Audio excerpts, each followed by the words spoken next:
It's the kind of matchup that boxing fans dream about. The kind that gets talked about in gyms, bars, online forums, and anywhere two people who love the sweet science end up face to face. Terence "Bud" Crawford versus Canelo Alvarez, two fighters from completely different paths, different divisions, even different styles, but with one thing in common: dominance.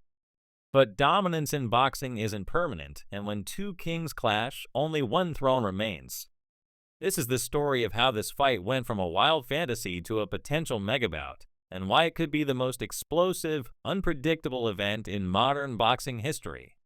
When people first started whispering about Canelo versus Crawford, most brushed it off. Too big of a weight gap, they said, too much difference in physicality. Canelo was the king of super middleweight, a man who had fought and beaten bigger, stronger men. Crawford, on the other hand, was carving through welterweights with surgical precision, making elite fighters look ordinary. But boxing has a way of making the impossible possible, especially when ego, legacy, and hundreds of millions of dollars are in the mix. Let's rewind for a second.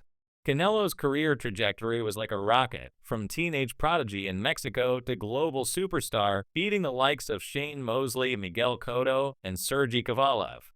His move up in weight classes seemed effortless. His power carried with him, his chin never wavered, and his ability to adapt mid-fight made him a nightmare to prepare for. But for all his dominance, there's one thing Canelo has always been accused of: controlling the playing field. Picking the venue, the ring size, the gloves, even the time of year. He fights on his terms. Now enter Terence Crawford, the quiet assassin, the man who doesn't need trash talk to make you fear him. Crawford's entire career has been a slow burn toward absolute respect, starting from lightweight, then super lightweight, and finally taking over welterweight. He's a switch hitter who can box orthodox or southpaw with equal comfort. He's not the kind of fighter you just prepare for. He's the kind of fighter who exposes your weaknesses until you can't breathe without him making you pay for it. The idea of these two colliding caught fire after Crawford dismantled Errol Spence Jr. The performance wasn't just dominant, it was surgical. He picked Spence apart round after round until there was no question who the best welterweight in the world was. That's when the noise started, the interviews, the fan tweets, the pundits stirring the pot. Could Crawford really move up multiple divisions to face the Mexican superstar? Could Canelo risk his position against a smaller but sharper opponent? Canelo initially dismissed the idea. He had bigger men to deal with, unifications to chase, mandatory challengers in his division. But boxing fans know one thing: money talks. And when you combine two pound-for-pound stars, the payday becomes astronomical.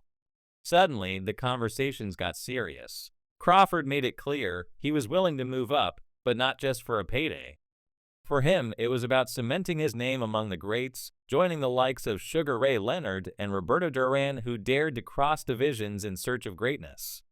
The narrative around this fight is electric because the contrasts are so sharp. Canelo, the heavy-handed pressure fighter who loves to break you down with body shots and make you doubt your own stamina. Crawford, the cerebral counterpuncher who thrives on timing, speed, and reading your patterns before you even realize you have one. It's a classic brawler versus boxer dynamic, except both men can do both. And that's where it gets scary. Fans can't stop debating the physicality gap. On paper, Canelo will outweigh Crawford by fight night, maybe by 15 to 20 pounds. His punches carry knockout power that has crushed men bigger than Crawford. But here's the thing: Canelo isn't a volume puncher. He picks his shots, looks for openings, and makes every blow count. That style works against most, but against a mover and counterpuncher like Crawford, could it backfire? The danger for Crawford is obvious. One clean Canelo uppercut or left hook could change the fight instantly. But danger cuts both ways. Canelo has shown moments where his stamina dips in the later rounds, especially when he's forced to chase an opponent.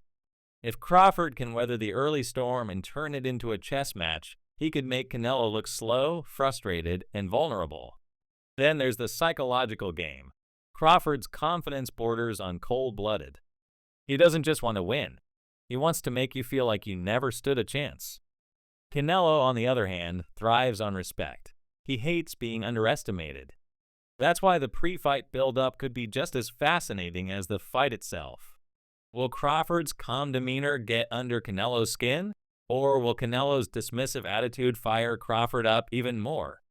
The undercurrents of legacy are what make this matchup so dangerous for both. If Canelo loses, critics will say he was outboxed by a smaller man, that his era at the top is over. If Crawford loses, they'll say he reached too far, that size and strength really do matter at the highest level. But if either man wins, the reward is historic. Canelo could cement his name alongside the all-time greats who turned back challenges from lighter legends. Crawford could shatter the weight class barrier and join a club so exclusive it barely exists.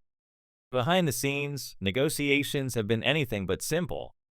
Canelo wants the fight at 168. Crawford, though willing to move up, doesn't want to give away every advantage. There's talk of a catchweight, maybe 164, but Canelo's team isn't in a hurry to compromise. Then there's the question of gloves, ring size, location. Vegas is the obvious choice, but don't rule out Texas or even Mexico for the sheer spectacle. Each of these details matters because in a fight this close, the smallest edge could decide everything. Experts are split. Some say Canelo's size and power will be too much, that Crawford will feel the difference the moment the first body shot lands. Others believe Crawford's adaptability will be the key, that he'll find holes in Canelo's armor that bigger, slower men couldn't exploit. And then there are those who simply refuse to pick a side because they know that when two pound-for-pound greats meet, all predictions go out the window. Training camps will be a story in themselves. Canelo is known for his brutal sparring sessions, focusing on conditioning and body work. Crawford's camps, on the other hand, are about sharpness, timing, and simulating the exact opponent he's facing. You can bet his team will bring in heavier sparring partners with Canelo-like pressure just to make sure nothing surprises him. When the fight finally happens, and all signs point to it being sooner rather than later, expect an atmosphere unlike anything in recent memory. The walkouts will be grand, the tension in the arena thick enough to cut with a knife. Every feint, every jab, every shift in foot position will draw gasps from the crowd. Because in a fight like this, one moment of brilliance or one split-second mistake could define the entire night. The bell rings. Round one starts slow, each man probing, testing the other's reactions. Canelo inches forward, looking to trap Crawford early. Crawford circles, switching stances, firing quick jabs to measure distance. The tension is unbearable. And then, somewhere around round 5 or 6, it happens, a momentum swing. Maybe Canelo lands a thunderous body shot that makes Crawford wince.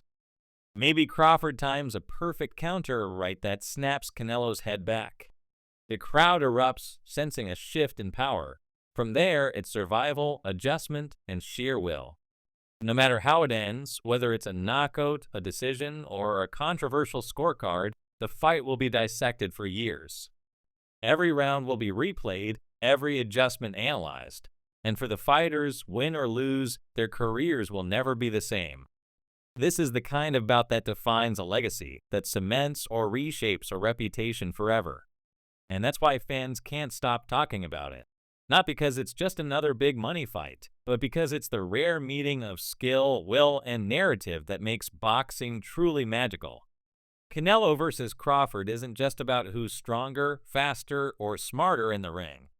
It's about daring to be great, about risking everything for the chance to be remembered as the best.